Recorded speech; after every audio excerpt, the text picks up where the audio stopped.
In this physics video lecture, we are going to discuss about the average velocity mainly, and in next part we will discuss about instantaneous velocity.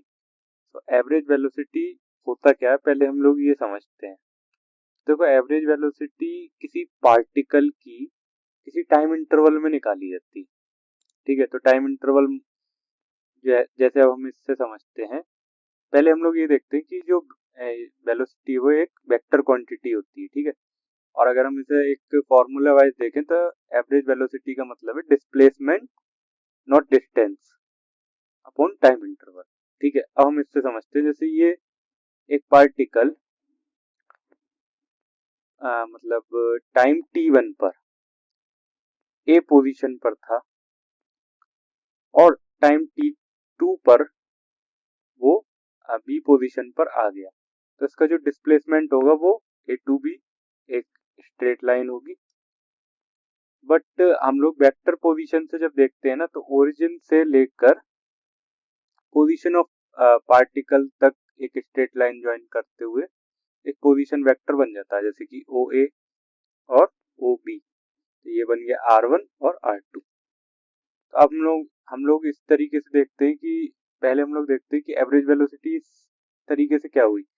तो A B A to B एक displacement हो गया, तो ये vector quantity, तो हम लोगों ने ये वेक्टर का साइन लगाया हुआ है, और ये एक डिस्प्लेसमेंट हो गया ना ए टू बी, और टाइम इंटरवल क्या हो गया t2 माइनस t1.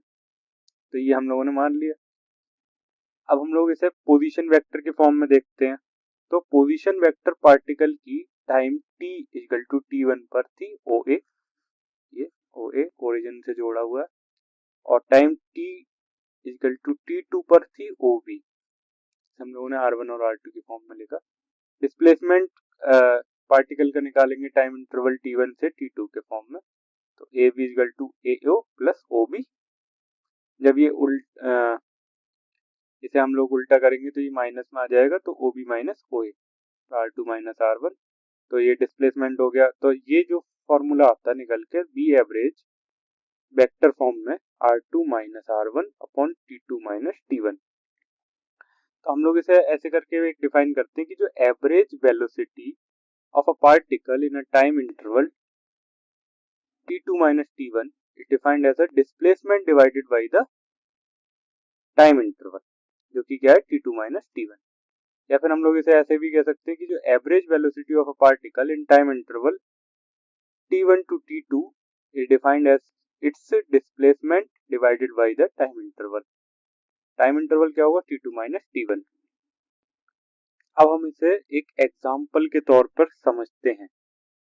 एक एग्जाम्पल के तौर पर समझते हैं. वो क्या है, एक टेबल क्लॉक है जिसकी मिनट हैंड जो होता है वो 4 सेंटीमीटर लॉन्ग है.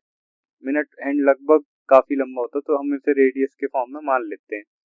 Find the average velocity of the tip of the minute hand between 6 AM. First part है between 6 AM to 6:30 AM. Second part है 6 AM टू 6:30 PM. अब ये जैसे ये जो छोटा वाला मैंने दिखाया है, ये सपोजिंगली 6 पर है, आर क्लॉक आर जो हैंड होगा, और ये मिनट हैंड है. तो जो 6 पर होगा तो ये 12 पर होगा, और जब ये 6:30 पर होगा अराउंड, तो ये इधर आ जाएगा 6 पर, जो मिनट हैंड है.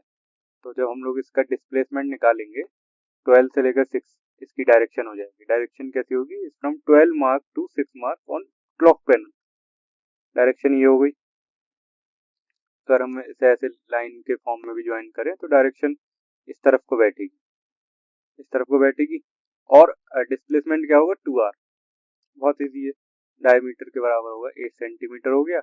अब देखते हैं टाइम इंटरवल. तो पहला जो था वो 6 से 6:30 था. ऑब्वियस सी बात है 30 मिनट के बीच में है, जो कि 1800 सेकंड बैठेगा. तो हम लोग 8 सेंटीमीटर अपॉन 1800 करेंगे, जो कि इस वैल्यू के अराउंड आएगा. खुद सॉल्व कर लेना. अब हम लोग आते हैं कि दूसरे साइड में क्या होगा, दूसरे पार्ट में. तो देखो 6 AM टू 6:30 PM.